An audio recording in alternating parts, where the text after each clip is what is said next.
Olá, meu nome é Gabriela Lima e sou estudante da disciplina de Fisiologia Vegetal do curso de Ciências Biológicas da Universidade Federal de Juiz de Fora. Neste vídeo, apresentarei os movimentos em plantas. Afinal, as plantas se movem? A capacidade das plantas fanerogâmicas de se movimentar é pequena e, em geral, passiva. Porém, quando existem, vão se restringir a órgãos como ramos, raízes, flores ou folhas.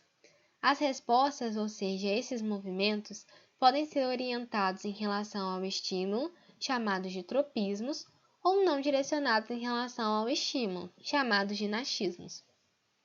Quando falamos sobre os movimentos, eles podem estar relacionados ao crescimento, ou seja, aumento de tamanho e ou do número de células, sendo nesse caso irreversível, ou apenas variação de turgor, quando então é reversível. As plantas recebem estímulos do ambiente e os movimentos podem ser divididos em 3 etapas. Primeira, percepção, em que há a detecção do estímulo ambiental. Segunda, a transdução, que seria como o estímulo migra por dentro da célula. Então, estamos falando sobre mudanças bioquímicas, biofísicas e até mesmo de potencial elétrico. E terceiro, as respostas. Então, como as plantas reagem ao estímulo? O que realmente acontece durante o movimento? Primeiramente, vamos falar sobre os tropismos, conhecido como movimentos orientados pelos estímulos. No fototropismo, a luz determina a direção do movimento. Após vários estudos, pesquisadores conseguiram descobrir que, ao direcionar a fonte de luz, estimulada principalmente pela luz azul, ocorre um movimento lateral da auxina, que é um fito-hormônio, também conhecido como aia, em direção ao lado sombreado, como demonstrado nesta imagem, onde estimula o alongamento celular. Geralmente, as partes aéreas dos vegetais têm fototropismo positivo e as raízes fototropismo negativo. Ainda dentro do fototropismo, temos o exemplo do girassol, em que se movimenta em relação à posição do Sol durante o dia. Para demonstrar o fototropismo, realizei um experimento envolvendo feijões. Para isso, precisaremos de feijões, caixa de papelão, vasos ou copo plástico, terra orgânica ou algodão. Sendo assim, a caixa foi pintada, foram colocadas outras partes de caixas de papelão para podermos fazer como se fossem obstáculos para as plantas, para os feijões. Essa caixa precisa ter uma tampa e também é necessário ser feito um buraco para poder haver a entrada de luz dentro dessa caixa somente nesse local. Os feijões foram colocados em potinhos com terra, foram colocados 2 feijões para cada potinho. Foi somente no dia 6 que colocamos os 3 potes dentro da caixa, fechamos e somente abrimos antes do anoitecer para poder fazer a rega e manter a terra bem regada e úmida. Como vocês podem ver, nós temos a evolução dos feijões ao longo dos dias, no dia 7, no dia 8 e no dia 9. No dia 10, o feijão da direita já tinha conseguido atingir aqui o lado de fora da caixa. No dia 11 e no dia 12, percebemos aí um aumento das folhas desses feijões, enquanto os feijões que ainda permaneciam dentro da caixa tiveram aí uma superfície foliar bem menor. Temos também o dia 13 e o dia 14. Como vocês podem ver, as plantas cresceram bastante e continuavam indo em direção ao buraco em que chegava a luz. E como resultado final, no 15º dia, tivemos essas alterações do caule dessas plantas. Então, essa daqui está representada na última imagem, essa está sendo representada na segunda e esse vaso está sendo representado nesta primeira imagem. Então, o movimento das auxinas levou essas variações. Então, cada um dos vasos das plantas tiveram mudanças distintas dependendo dos obstáculos que eles tinham que ultrapassar. No gravitropismo, temos a resposta de crescimento, no qual a planta se orienta em relação ao vetor gravidade. Semelhante ao fototropismo, o gravitropismo pode ser positivo ou negativo. Porém, aqui a parte aérea cresce contrária ao estímulo, chamada de gravitropismo negativo, e a raiz, como cresce para baixo, tem um gravitropismo positivo, permitindo a ancoragem da planta ao solo e facilitando a absorção de água e sais minerais. A raiz ela é sensível à auxina e o aumento na sua concentração no lado inferior acaba inibindo a expansão das células, resultando na curvatura para baixo, já que as células do lado de cima vão se expandir mais rapidamente do que as que estão embaixo pela presença da auxina. Além do gradiente de auxina, no gravitropismo, aparentemente, o cálcio mais também está envolvido na resposta trópica. Diferente do gravitropismo, o geotropismo está relacionado às questões do solo. É importante a gente diferenciar. São estímulos dados por partículas do solo que influenciam o crescimento da raiz. Para demonstrar o fenômeno do gravitropismo, realizei o experimento a seguir.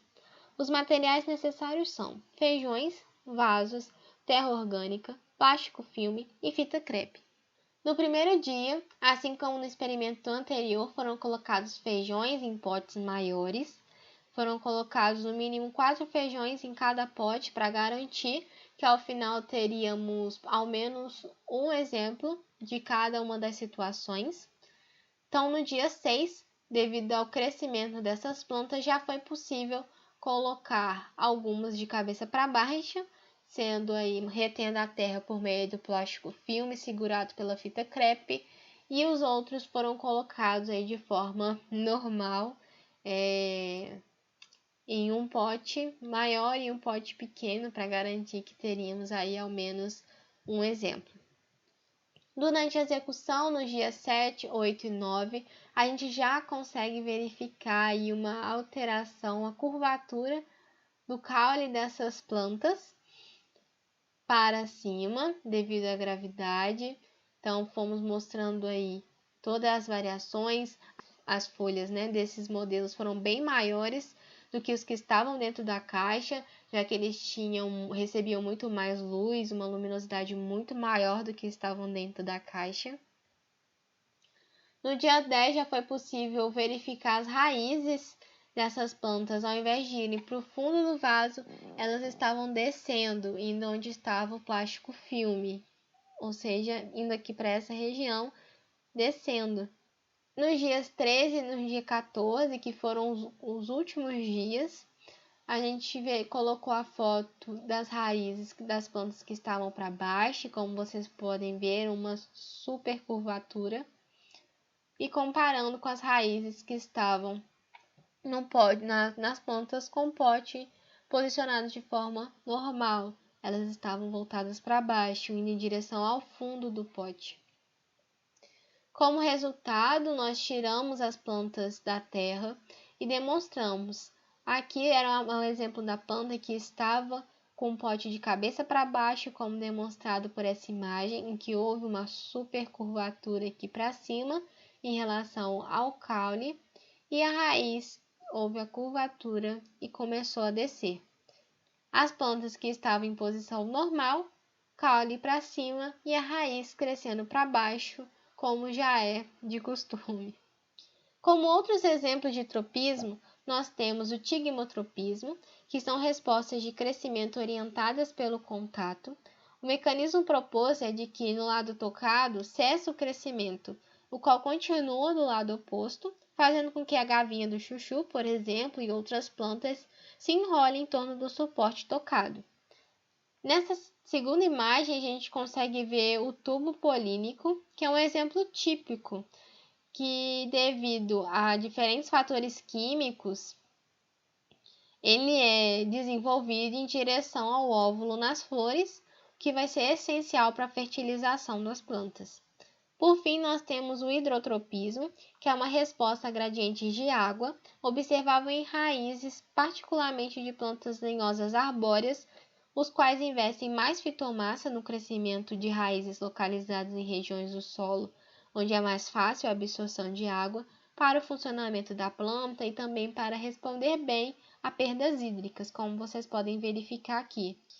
Agora iniciaremos os nachismos, os quais a direção do estímulo não determina a direção do movimento. Os primeiros são o epinachismo e o hiponachismo. O epinachismo corresponde ao movimento de curvatura de um órgão para baixo, causado por uma taxa de crescimento maior no lado superior do que no lado inferior deste. O mesmo pode ser observado em folhas e são provavelmente causadas por um fluxo desigual de auxina em relação à parte superior e inferior, sendo induzida por altas concentrações de auxina ou até mesmo de etileno, e por isso é uma situação bastante comum em plantas submetidas ao estresse por alagamento. Já a resposta reversa ao epinachismo, o hiponachismo, isto é, a curvatura de órgão para cima, devido a uma maior taxa de crescimento na parte inferior do órgão, ocorre com menos frequência e pode ser induzido por giberelinas. O tigmonachismo é um movimento nástico em resposta a estímulos mecânicos, tendo como exemplo mais conhecido a dormideira, que foi demonstrada pelo vídeo caseiro ao lado.